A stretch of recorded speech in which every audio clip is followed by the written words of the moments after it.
혹시 모르시고 계셨다면 빗썸 업비트에서 보시는 차트가 이 트레이딩뷰 차트입니다. 트레이딩뷰 차트를 국내 거래소가 끌어다 쓰는 거예요. 빗썸 업비트에서 이용하실 때는 거래소가 트레이딩뷰와 계약이 돼 있어서 그냥 이용 가능하지만 트레이딩뷰에서 직접 이용할 때는 회원 가입을 하셔야 합니다. 차트를 거래소에서 보면 되지 굳이 트레이딩뷰까지 들어와서 보는 이유는 거래소에서 보는 것과 달리 원청인 이 트레이딩뷰에서 보면 다양한 기능을 사용할 수 있기 때문인데요. 대표적으로 백테스트를 할 수 있고 그에 따른 매수 매도 알림을 받을 수 있습니다. 우리는 모두 매수 매도를 할 때 특정 근거가 있단 말이에요. 이럴 때 사고 이럴 때 팔아야지 그런 게 모두 있죠. 그리고 보통 대부분 사람들은 그런 현상이 나나 안 나나 확인하기 위해 수시로 또는 하루 종일 차트를 들여다보고 있습니다. 트레이딩 뷰를 직접 이용하면 바로 이걸 해결해 줍니다. 왜냐면 트레이딩 뷰는 특정 가격에 도달했다 정도의 알림이 아니라 전략상 복잡한 매수 매도 조건을 모두 충족했을 때 이를 인식하고 지금 사고 팔아야 한다라고 알림을 줍니다. 그러니까 간단해요. 트레이딩 뷰를 이용하면 내가 두루뭉술하게 가지고 있는 이 매매법의 결과를 숫자로 실차화해주고 지금 사라, 지금 팔아라 라고 알림까지 준다 이거죠.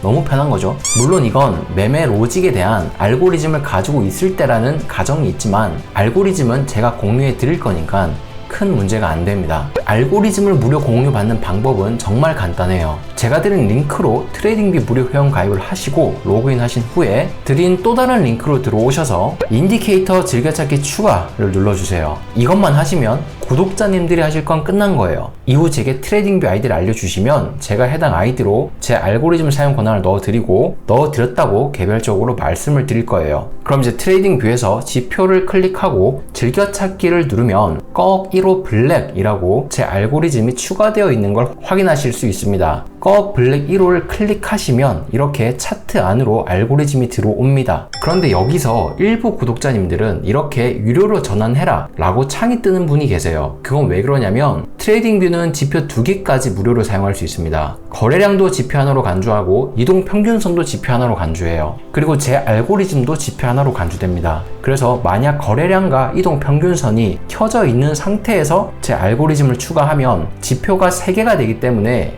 유료로 업그레이드 해라 라는 메시지가 뜨는 거예요. 그래서 무료로 이용하시려면 다른 지표는 끄시고 제 알고리즘 플러스 거래량 등 지표 하나만 더 켜실 수 있습니다. 그런데 나는 거래량도 보고 몇 개 지표 더 보고 싶다 하시면 유료 플랜을 구독하시면 됩니다. 제가 드린 링크로 회원 가입하셨다면 유료 플랜을 구독하실 때 2만원 정도 할인되실 거예요. 다른 지표를 삭제하든 유료 플랜 구독을 하든 지표 2개 건을 해결하셨다면 제 알고리즘을 차트 안으로 추가하셨을 텐데요. 이 눈표시를 누르면 안 보이게 할 수 있고 다시 누르면 보이고 X를 누르면 삭제됩니다. 삭제한 후 다시 추가할 때는 지표 즐겨찾기 꺽 1호 블랙 누르시면 됩니다. 그럼 이제 왜 굳이 트레이딩뷰를 이용하는지도 알았고 알고리즘도 추가했고 이제 알고리즘 사용법을 알려드릴게요. 알고리즘을 사용하려면 알고리즘이 차트 안으로 이렇게 들어와 있어야 하고 눈표시를 눌러서 보이게 해두셔야 합니다. 이 상태에서 톱니바퀴 이 설정 버튼을 누르면 이렇게 세팅 값을 입력하라고 나오는데요. 이게 좀 복잡해 보여도 제가 드린 숫자만 그대로 넣으시면 돼요. 그래서 인풋 값은 코인별로 다 다르고 그 세팅 값은 제가 개별적으로 드릴 거고 이외에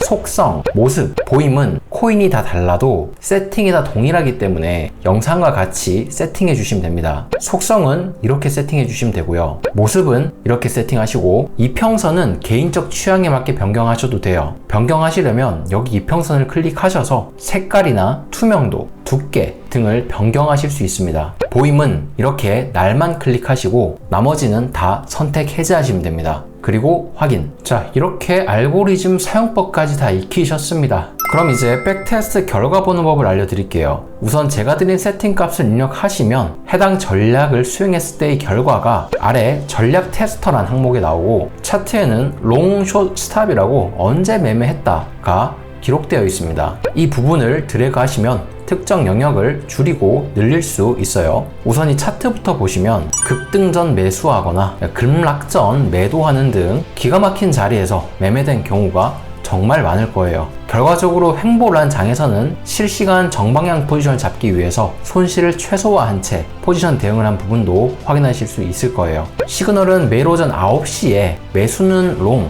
매도는 숏, 손절은 스탑이라고 나옵니다. 이렇게 아무것도 안 나오는 날은 최근 포지션을 유지하라는 의미입니다. 롱 이후에 아무 메시지가 없는 건 롱 포지션을 유지, 숏 이후에 아무런 메시지가 없는 건 현물러는 매도 후 현금 유지, 선물러는 숏 포지션 진입 후 숏 유지, 스탑 이후에 아무런 메시지가 없는 건 무포지션인 상태를 유지하라는 뜻입니다. 우리 전략들은 모두 일봉 전략입니다. 일봉 전략이란 건 매일 오전 9시 일봉 마감을 보고 사거나 팔거나 현재 포지션을 유지하는 결정을 합니다. 이 말은 곧 전략 구조 자체가 하루 종일 차트를 볼 필요 없이 하루에 딱 한 번 오전 9시에만 확인하면 된다는 걸 의미합니다. 그래서 어차피 불특정한 시간이 아니라 오전 9시에 딱 한 번만 보고 판단하면 되기 때문에 알림이 크게 필요치는 않아요. 그러니까 백테스트를 위해 트레이딩뷰를 이용하는 거지 알림이 트레이딩뷰 사용의 주요 이유는 아닙니다. 물론 손절의 경우는 불특정한 시간에 발생하니 알림의 효용이 있습니다. 아무튼 그래서 알림을 설정하시려면 이 전략 테스터에서 시계 버튼을 클릭하셔서 원하는 형태의 알람 설정을 하시고 만료일을 특정 날짜를 세팅하시거나 개방형 얼러트, 만료 없음으로 세팅을 하시면 매수 매도 손절이 있을 때 이 윈도우 창과 휴대폰 앱에서 알림을 받을 수 있습니다. 알람 설정을 해 두셨다 하더라도 시간이 되시면 오전 9시에 잠시 트레이딩뷰에 오셔서 차트와 이 거래 목록 상으로도 포지션 변동이 없는지 이중 컨펌 하시는 걸 추천드립니다. 전략 채택은 총점식이 아니라 허들식이고 두 가지 허들을 순차적으로 넘어야만 전략으로 채택될 수 있습니다. 선행 조건이 만족되지 않으면 뒤에 조건들이 아무리 좋아도 전략으로 채택하지 않습니다. 첫 번째 허들은 이 순익 그래프의 모양입니다. 순익 그래프란 건 전략을 수행했을 때 발생한 수익 또는 손실을 그래프화해서 보여주는 건데 이 그래프가 꼭 꾸준히 우상향하는 모양이어야 합니다. 중간에 잠시 횡보가 있는 건 상관이 없어요. 그런데 꼭 피하셔야 할 건 과거의 순익 그래프의 고점을 찍고 이후 꾸준히 흘러내리기만 하는 전략은 현재 시점의 수익률이 아무리 높아도 좋지 않은 전략입니다. 이런 모양은 지금 수익률이 아무리 높게 찍혀 있어도 앞으로 수익을 기대하기 어려운 전략입니다. 수익 후 조정을 받다가 다시 순익 그래프가 상승하고 이런 패턴이 과거에 반복적으로 있었다면 현재 순익 그래프가 하락하고 있어도 괜찮아요. 어떤 순익 그래프도 직선으로만 올라가지 않기 때문에 순익 그래프의 출렁임은 자연스러운 거예요. 그러니까 순익 그래프가 정기적으로 상승하는 모양이면 괜찮아요. 그런데 그게 아니라 과거에 딱 한 번 고점을 찍고 쭉 흘러내리기만 하는 건 피해야 할 모양입니다. 순익 그래프의 모양이 조건에 부합되지 않으면 뒤의 조건이 아무리 좋다 하더라도 전략으로 채택하지 않습니다. 두 번째 허들은 최대 손실폭입니다. 최대 손실폭이란 건 한 번의 거래에서 잃을 수 있는 손실이 아니라 전략을 수행할 때 연속적으로 틀리는 구간이 있을 수 있죠. 그 구간에 손실의 합이 해당 전략의 최대 손실폭입니다. 그러니까 제일 재수없는 타이밍에 신규 진입을 한 사람이 일시적으로 겪는 손실폭입니다. 예를 들면 100원의 비트코인을 산 사람이 있어요. 이후 비트코인이 1000원이 된 후 조정을 받아 500원이 됐습니다. 이 경우 수익률은 5배지만 최대 손실폭은 50%입니다. 최대 손실폭이 중요한 이유는 과거의 최대 손실폭이 미래에도 나올 가능성을 배제할 수 없기 때문이에요. 그런데 최대 손실폭이 너무 높으면 심리적으로 전략을 꾸준히 수행할 수가 없어요. 예를 들어 두 전략 모두 동일하게 100원에서 3,000원이 되며 30배 수익률을 달성했습니다. 두 전략 모두 순익 그래프가 우상향하였습니다. 여기까지는 조건이 같습니다. 하지만 그 과정을 보았을 때 A 전략이 최대 손실폭이 30%인 것에 반해 B 전략은 최대 손실폭이 90%에 달하는데요. 이 경우 아마 B 전략을 수행하는 사람은 중도의 전략 팔로우를 중단했을 겁니다. 내 시드가 100원이었는데 사라 팔아라 해서 쭉 사고 팔았더니 시드가 10원까지 내려갔어요. 이 경우 이 전략을 신뢰할 수 있을까요? 우리는 지금 와서 결과로 보면 최대 손실폭이 90%에 달했지만 결과적으로 100배 수익이 났구나 할 수 있지만 실시간으로 해당 전략을 따라갈 때는 저렇게 최대 손실폭이 높으면 중간에 이 전략 진짜 안 맞네 하면서 이탈하게 됩니다. 이거는 내가 수익 중여도 마찬가지예요. 만약 100원에 시작해서 시드가 1000원까지 올라갔어요. 그리고 이후 전략이 계속 틀려서 300원까지 내려왔어요. 여전히 3배 수익입니다.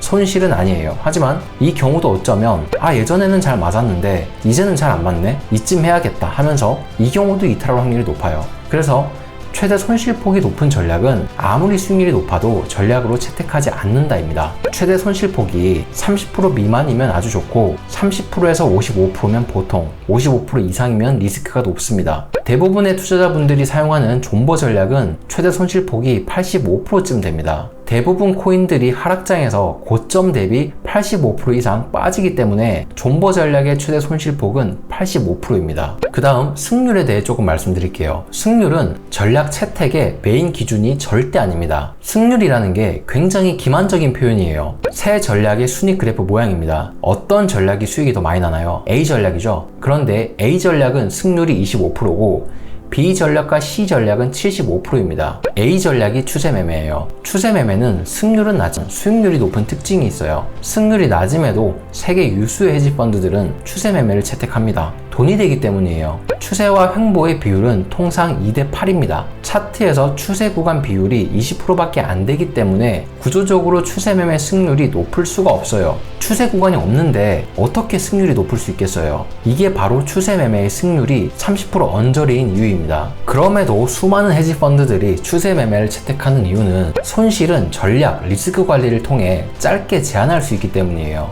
그리고 맞을 때 제한 없는 수익을 내요. 그래서 전략을 팔로우하다 보면 잔손실 누적 플러스 큰 거 한 방을 반복하는 특징이 있습니다. 자주 틀려도 틀릴 때 손실을 최대한 제한하고 맞을 때 제한 없는 수익을 냅니다. BC 전략이 역추세 매매입니다. 역추세 매매는 되돌림 특성을 이용한 단타 매매입니다. 승률이 75%에 달함에도 역추세 매매이기 때문에 구조적으로 수익을 길게 가져갈 수가 없어요. 되돌림이란 것 자체가 기간과 길이가 짧기 때문에 이건 구조적으로 불가능한 거예요. 그래서 대세 추세장에서 큰 손실이 있거나 수익을 내기 어렵다. 잔수익 누적 플러스 큰 손실 한방 또는 이럴 때 손실을 제한해서 순위 그래프가 꾸준히 우상향 하더라도 건당 수익률이 워낙 작다 보니까 최종 수익률이 추세 매매에 비해 낮은 경우가 많습니다. 또한 역추세 매매는 스윙보다 단타가 주를 이루는데 거래량 문제로 시드가 커질수록 역추세 매매의 정확한 타점에서 내 시드를 다 녹일 수가 없어요. 시드가 올라갈수록 거래량 문제로 타점에 오차가 생기기 시작합니다. 그러니까 승률 높은 거 빼곤 다 단점이다. 그런데 그 승률은 내가 돈 버는 거에 큰 영향을 주는 게 아니다. 승률과 수익률은 정비례 관계가 아닙니다. 승률이라는 기만적 용어에 휩쓸리지 말고 수익에 집중해야 합니다. 모든 조건이 다 똑같을 때 승률까지 좋다면 좋지만 그게 아니면 승률에 집착하면 절대 안 됩니다. 순익 그래프와 최대 손실폭은 중요하다고 강조드리는 거고 승률은 중요하지 않다고 강조드리는 거예요. 나머지 부분들은 직관적으로 알 수 있거나 전략 채택의 핵심이 아니라 간략히 말씀드리겠습니다. 속성, 언제부터 언제까지 백테스트를 했다부터 간단한 개요가 적혀 있습니다. 백테스트 기간은 신뢰성의 문제겠죠. 길면 길수록 당연히 좋습니다. 저라면 결과가 좋지만 백테스트 기간이 짧은 전략보다 결과가 비교적 덜 좋아도 백테스트 기간이 긴 전략을 선호합니다. 오버뷰로 넘어와서 순익은 말 그대로 순이익이고요. 옆에 숫자가 수익률입니다. 몇 배 수익률 구하는 법은 수익률에서 공 2개 빼고 1 더하면 됩니다. 100배 수익률이 2배 수익률이죠. 100에 공 2개 빼고 1 더하면 2죠. 그래서 여기 950만 프로 수익률이라는 거는 95,000배 수익이 났다는 뜻입니다. 연평균 수익률은 코인별로 백테스트 기간이 달라서 누적 수익률만 봐서는 실수익을 가늠하기 어렵기 때문에 이런 연평균 수익률 계산기를 통해 해당 전략의 연평균 수익률을 알 수 있습니다. 연평균 수익률 계산기 사용법은 시초 가치를 1로 두시고 최종 가치에 배율을 넣으시면 됩니다. 2배 수익이 났으면 1을 넣으면 되겠죠. 시간은 1년이 1이기 때문에 2년 6개월이면 2.5를 넣으시면 됩니다. 1년은 12개월로 나누면 한 달이 0.08333입니다. 청산된 트레이드 전체는 강제 청산당한 횟수가 아니라, 그러니까 손절이 나간 횟수가 아니라 그냥 거래 횟수입니다. 그래서 매수 후 매도를 하면 그게 청산된 트레이드 카운트 1입니다. 수익 팩터 손익비입니다. 총 수익 금액을 총 손실 금액으로 나눈 값입니다. 평균 거래, 모든 트레이딩의 수익과 손실의 합을 총 거래 횟수로 나눈 값입니다. 거래시 평균 봉수, 평균 홀딩 기간입니다. 성과 요약, 맥스 런업 아실 필요 없습니다. 최대 손실폭 설명드렸습니다. 바이 앤 홀드 리턴, 이게 바로 동기간 존버 수익률입니다. 즉 매수 후 아무것도 안 했을 때의 수익률이죠. 샤피, 소티노 레이쇼 아실 필요 없습니다. 수익 팩터 설명드렸습니다. 보유 최대 계약수 의미 없는 항목입니다. 오픈 손익, 현재 열려있는 포지션이 있다면 해당 포지션의 실시간 수익입니다. 지불 커미션 의미 없습니다. 청산된 트레이드 전체 설명드렸습니다. 전체 오픈 거래, 현재 오픈되어 있는 포지션 개수입니다. 실시간 포지션이 있으면 1, 없으면 0이 찍혀 있겠죠. 수익 거래수, 수익 난 거래수입니다. 손실 거래수, 손실 난 거래수입니다. 승률, 승률이죠. 승률에 집착하지 말자.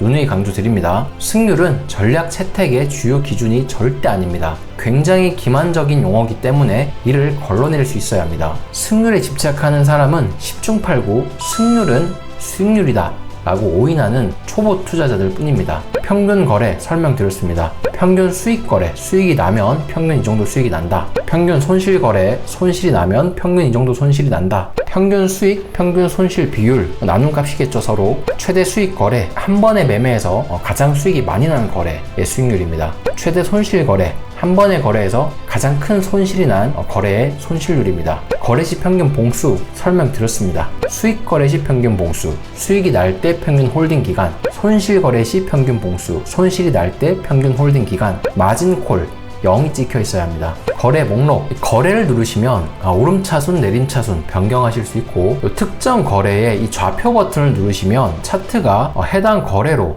이동하시는 걸 볼 수 있습니다. 그래서 이 거래가 어떤 거래였다 라고 차트에서 보실 수 있고요. 이곳은 현재 포지션 정보를 나타내는 곳입니다. 매수 매도한 날짜, 가격 등이 나옵니다. 엑시트란이 지금처럼 비어 있으면 이거는 현재 포지션을 들고 있다는 겁니다. 자, 차트를 보셔도 롱 포지션을 들어간 이후에 현재까지 포지션을 들고 있으면 엑시트를 하지 않았기 때문에 이 엑시트란이 공란으로 되어 있는 겁니다. 그래서 엑시트가 공란이면 현재 포지션을 들고 있구나, 엑시트가 찍혀 있으면 이거는 거래가 종료된 거래구나 라고 확인하실 수 있습니다. 그래서 차트에서 롱, 숏, 스탑으로도 확인하실 수 있고, 이 거래 목록 창에서도 현재 포지션의 상태를 알 수 있습니다. 런업은 해당 포지션의 순간적 최대 수익이고, 드롭다운은 순간적 최대 손실입니다. 예를 들어 100원에 매수해서 순간적으로 107원과 80원을 찍고 95원에 매도했다면 수익률은 마이너스 5%, 런업이 7%, 드롭다운이 20%입니다. 매수 매도 손절 알림은 이와 같이 특정 가격이 아니라 이 전략 자체에 알림을 걸어두면 매수가 있을 때, 매도가 있을 때, 손절이 있을 때 알림이 옵니다. 그런데 손절가 변경 등으로 특정 금액의 알림을 걸고 싶을 수도 있습니다. 이때는 Alt H를 누르면 이렇게 가로선이 나옵니다. 가로선을 좌클릭하시면 위에 시계 표시가 있습니다. 누르시고 상황에 따라 상향 돌파, 하향 돌파를 클릭 후 딱 한 번 또는 분당 한 번을 누르시고 저장을 누르시면 해당 가격을 상향 또는 하향 돌파했을 때 알림이 오게 됩니다. 그리고 관심 코인 즐겨찾기 추가는 트레이딩뷰 우측 이 시계 위에 3선이 있습니다. 3선 누르시고 더하기 누르시고 주식이면 주식, 코인이면 코인 클릭하셔서 검색하시고 클릭하시면 이 와치리스트의 최하단에 추가가 됩니다. 그러면 클릭 후 드래그로 원하는 자리로 이동하셔서 드랍하시면 해당 자리로 들어가게 됩니다. 삭제하실 때는 옆에 X표를 누르시게 되면 삭제가 됩니다. 그리고 이 거래 목록을 보다 보면 가끔 같은 손실 난 게 이렇게 연속적으로 되어 있는 게 있어요. 여기도 마이너스 8%짜리가 3개가 찍혀 있죠. 그러면 아니 마이너스 8% 손실을 3번 연속 봤어? 이제 이렇게 오해하실 수 있는데, 이걸 잘 보시면 이거는 3건이 아니라 한 건의 거래예요. 한 건의 거래인데 체결을 3번에 걸쳐 해서 이렇게 찍혀 있는 거지, 실제로는 이 3개가 한 건입니다. 그러니까 한 번의 손실이에요. 확인하시는 법은 옆에 계약수를 보시면 되는데, 여기 보면 계약수 앞자리가 56이죠. 근데 여기는 28이죠. 28로 2개가 찍혀 있어요. 28 2개 더하면 56이죠. 그리고 여기 소수점 단위로 하나 찍혀 있어요. 그러니까 이거 3개를 다 더한 계약수가 그 이전의 계약수와 흡사하죠. 그래서 이런 식으로 이게 한 건의 거래인지 아니면 정말 3번 연속 손실이 난 건지를 확인하실 수가 있습니다. 차트에서 볼 때도 이렇게 스탑이라고 3개가 찍혀 있잖아요. 그러니까 요게 3번 손절했다가 아니라 한 번 손절한 건데 체결을 3회에 걸쳐서 했을 때 이런 식으로 한 자리에 이렇게 여러 개의 툴팁이 찍히게 됩니다. 그래서 요거는 이제 오해하지 마시라 라고 알려드리는 거고요. 마지막으로 내가 비트코인만 매매하면 비트코인 최저가 세팅을 한 이후에 비트코인 차트만 코인만 보시면 됩니다. 그런데 만약 비트코인뿐 아니라 이더리움, 솔라나, 도지, 시바이누 등 여러 코인을 매매하시는 분이라면 코인을 선택할 때마다 세팅값을 계속 바꿔야 돼요. 엄청 번거롭죠. 이 경우 해결 방법은 보는 코인별로 창을 새로 띄우면 됩니다. 그러니까 여기 위에 제가 창을 여러 개 띄워놨잖아요. 이런 식으로 별도 창으로 띄우면 세팅값이 서로 실시간 간섭을 하지 않기 때문에 이 창별로 코인을 편하게 볼 수 있습니다. 그래서 여러 개 코인을 보시는 분이라면 창을 원하는 만큼 띄워서 보시는 게 하나의 팁이라 볼 수 있겠습니다.